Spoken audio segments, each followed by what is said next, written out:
Iraqi forces seize more territory in advance against Kurds.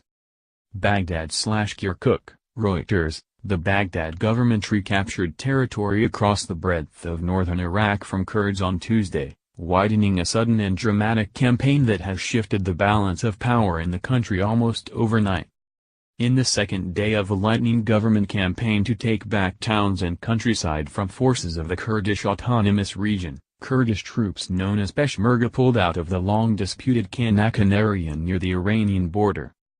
Government troops took control of the last two oil fields in the vicinity of Kirkuk, a city of 1 million people that the Peshmerga abandoned on Monday in the face of the government advance. A Yazidi group allied to Baghdad also took control of the town of Sinjar. The government advances have redrawn the map of northern Iraq, rolling back gains by the Kurds who infuriated Baghdad last month by holding a referendum on independence. The Kurds govern 3 mountainous northern provinces of Iraq in an autonomous region, and have also held a wide crescent of additional territory in northern Iraq, much of which they captured after helping drive out Islamic State fighters. Prime Minister Hyderabadi ordered his troops on Monday to raise their flag over all Kurdish-held territory outside the autonomous region itself. They achieved a swift victory in Kirkuk, reaching the center of the city in less than a day. The fighting in one of Iraq's main oil-producing areas has helped return a risk premium to oil prices. After months of range-bound trading, benchmark Brent crude is now above $58 a barrel, up almost a third from its mid-year levels. The advances create a dilemma for Washington, which is close allies of both Baghdad and the Kurds, and has armed and trained both sides as part of its successful campaign to drive Islamic State fighters out of Iraq. "We don't like the fact that they're clashing. We're not taking sides," President Donald Trump told reporters at the White House on Monday. "We've had for many years a very good relationship with the Kurds, as you know, and we've also been on the side of Iraq." So far most of the advances appear to have come unopposed, with Kurds withdrawing before government forces move in. There have been reports of just one major clash, in the early hours of Monday on the outskirts of Kirkuk, which Washington described as a misunderstanding. In Kirkuk, one of Iraq's most diverse cities, members of the Turkmen ethnic group who have opposed Kurdish rule had celebrated on Monday, driving through the streets in convoys and firing weapons in the air. Some Kurdish civilians fled. For the Kurds, the loss of territory, particularly Kirkuk, which Kurdish folklore views as the heart of their homeland, is a severe blow just 3 weeks after they voted to declare their decades-old objective of an independent state.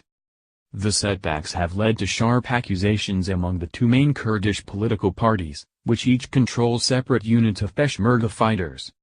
Officials in the KDP of Kurdish regional government leader Masoud Barzani accused the PUK of his long-term rival Jul Talabani of treason for abandoning Kirkuk. The widow of Talabani, who served as ceremonial Iraqi president in Baghdad from 2003 to 2014 and died 2 weeks ago, denied blame. Talabani said her party tried, but failed, to make the Iraqi government renounce the plan to attack Kirkuk through contacts with U.S. and Iraqi government representatives. Ru.TV, one of the main Kurdish stations, said Barzani would soon make a statement calling on the Kurdish factions to avoid civil war. The advances by government forces provide a major political boost for Abadi, the Iraqi prime minister, who had faced threats from Iran-backed Shiite armed groups to take matters into their own hands if he did not act swiftly to take on the Kurds. Oil officials in Baghdad said all the oil fields near Kirkuk were working normally on Tuesday after the last of them came under government control. Kirkuk is the base of Iraq's Northern Oil Company, one of the two giant state oil firms that provide nearly all government revenue. Iraqi forces raised their flag over the provincial government headquarters in Kirkuk on Monday afternoon after sweeping into the city from the south and west. In Sinjar, home to the small Yazidi religious minority that faced genocide in 2014 when the area was captured by Islamic State fighters, a Yazidi group called Laylesh took control of the town after Kurdish Peshmerga withdrew. There was no violence. The Laylesh group moved after the Peshmerga pulled out, said a resident reached by telephone.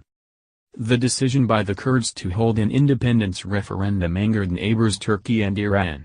Washington, which has been friendly to the Kurds for decades, had also called on them to cancel the vote, fearing that it could trigger another war that might break up Iraq and drag in its neighbors. Additional reporting by Mark Matelli, writing by Peter Graff, editing by Richard Baumfirth.